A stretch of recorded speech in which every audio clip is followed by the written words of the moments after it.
looking at you, and I wonder, do we make sense?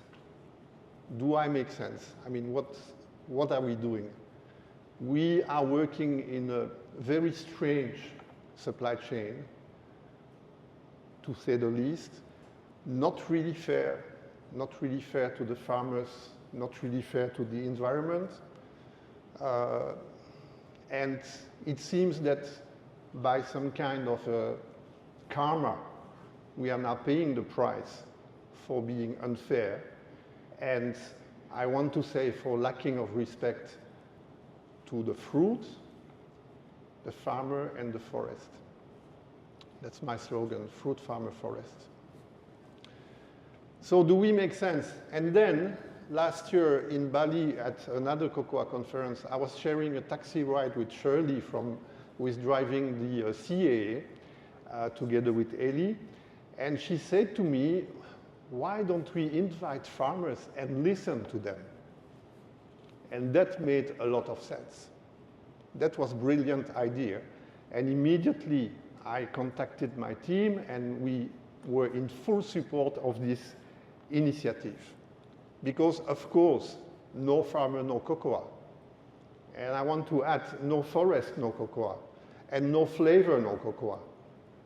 Because for the last 20 years, I've been attending those conferences, and we talk a lot about future yield and prices and blah, blah, blah.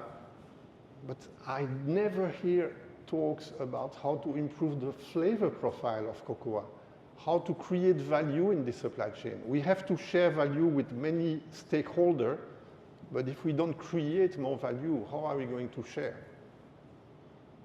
Nobody wants to open his pocket to share with farmers, forest, and environment. So, what is sustainability? Like, I'm pretty sure everyone here, maybe you are 400 people, so there must be 400 definitions of sustainability.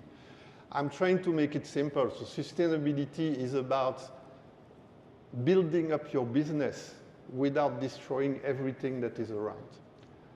It's about paying for use.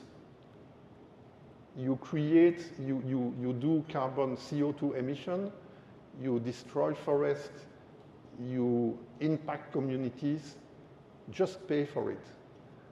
In the near future, there's going to be an initiative called Impact Weighting Accounting, which will force all of us as companies to input all externalities into our balance sheet. So you can imagine what will happen to an airline who has to put the cost of CO2 emission in their balance sheet. Overnight, they go bankrupt, right? And of course, if they go bankrupt, they have to change their game and become sustainable. So one of the first steps of building up more sustainability in our supply chain took place yesterday. There was a fantastic meeting with farmers from Bolivia, Vietnam, Indonesia, Ivory Coast, and I must be forgetting a few, Philippines also. And we just organized a discussion, an open discussion, and listen to them and listen to what they have to say and what they want, because after all, they are at the very beginning of the supply chain. So the panel here is going to introduce the key takeaways of these discussions, which I really look forward to hear. And I want to finish this small opening by saying it's about time. It's about time that we pay more attention to cocoa as a noble fruit and pay attention to flavor. It's about time that the cocoa price finally reach decent level. I'm sorry guys, but I'm not calling the current cocoa price a crisis. I think the crisis was in the 25 years before when we were underpaying. Hopefully with this cocoa price, the farmers will benefit, still have some way to go. And finally, it's about time that thanks to the EUDR, we're going to have to pay attention to deforestation and move on the reforestation side. So I believe that this supply chain has to be repaired, and this is going to happen here, hopefully. Let's respect the 3F, fruit, farmer, forest, and let's repair the supply chain. And if you want to stop by our booth, you will be able to taste the very first carbon neutral chocolate scope 3, dark chocolate, so this one is for you.